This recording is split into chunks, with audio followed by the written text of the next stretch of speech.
it's important for us to center the concerns of people who are, sort of literally on a pervasive day-to-day basis, feeling the effects of this type of verbal and, and at times physical violence.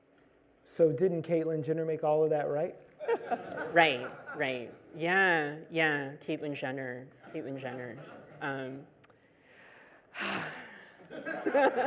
Well, is that a question? No, I'm saying, but really, get into this boat with me. If we had Laverne Cox on the cover of Time magazine and we followed the line, I actually have the headline that accompanied that, or the transgender tipping point. Thank you. It's emblazoned in my memory. See, that's why we invited you. The transgender tipping point.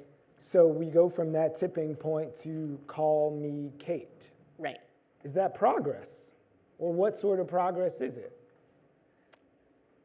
I think we have to be very careful when we talk, when we have, and I'm not going to say anything negative about Caitlyn or Laverne, but I feel it's really important to understand, like, there's a lot of trans folks in the community who have been boots on the ground for many, many years, and they have not been acknowledged. And what happens a lot of times is if you fall into a category where people feel that you're problematic, you're not invited into these spaces, or if you don't look the part of what they feel like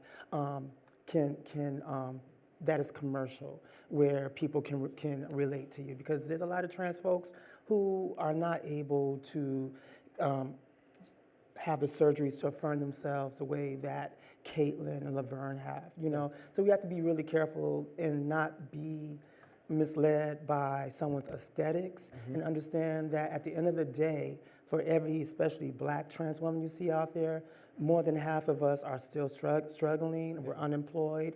We're dealing with, 1 out of 2 Black trans women is HIV positive.